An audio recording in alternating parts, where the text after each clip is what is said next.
I bet when I say to you traditional Christmas cookies, you think peanut butter blossoms, don't you? And you would be disappointed if you went to a cookie tray and you didn't see any peanut butter blossoms on that cookie tray. Well, today we're making that traditional peanut butter blossom cookie, one that if you don't make it, your family is going to be disappointed about. And did you know we can thank Frida Smith from Gibbonsburg, Ohio for this recipe. She entered it in the 1957 Pillsbury Bake-Off contest. Frida didn't win the bake-off with the cookie recipe. She became the senior grand national winner in the cookie division, but she did get inducted into the Pillsbury Hall of Fame in 1999 with this cookie recipe. So that's an accomplishment. I wanted to share Frida's original recipe with you, so I went to the source, Pillsbury. And the recipe that I'm going to share today is Frida's original recipe with one modification. And that's that at some point, Pillsbury started to print the recipe with the addition of 2 tablespoons of milk. And that was because the addition of the milk created a much softer, more pliable dough, made it easier to bring the cookies together. So it's your choice today whether you want to make this recipe with the 2 tablespoons of milk or do it like Frida did it and leave out the milk. You want to start making your peanut butter blossom cookies by preheating your oven to 375 degrees Fahrenheit. We're starting with a half a cup of light brown sugar, a half a cup of granulated sugar, 1 stick of butter, unsalted butter, softened, into the bowl of my electric mixer.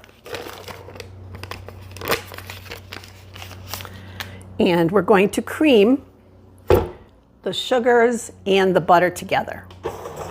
The butter and the 2 sugars are coming together, and I'm adding a half a cup of peanut butter.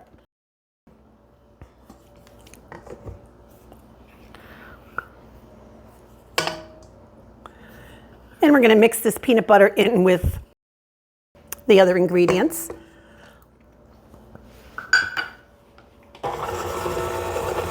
It's going to take 2 to 3 minutes for your peanut butter, your butter, and your sugars to get light and fluffy and nice and creamy.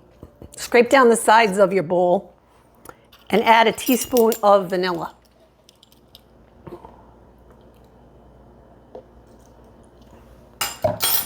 One egg, large, at room temperature,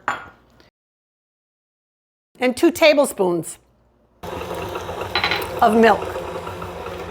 Next, mix together 1 3/4 cups of all-purpose flour with 1 teaspoon of baking soda and a half teaspoon of salt. And add that to your peanut butter mixture.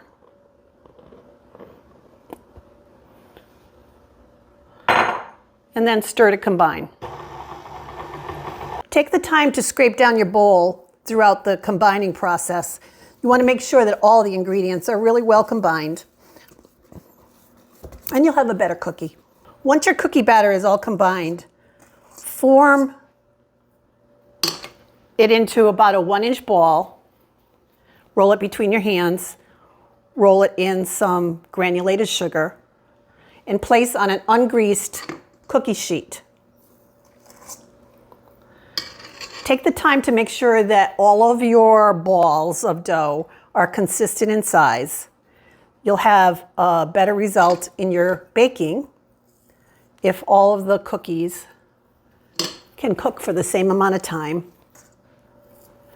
You'll be able to fit 16 cookies to a sheet.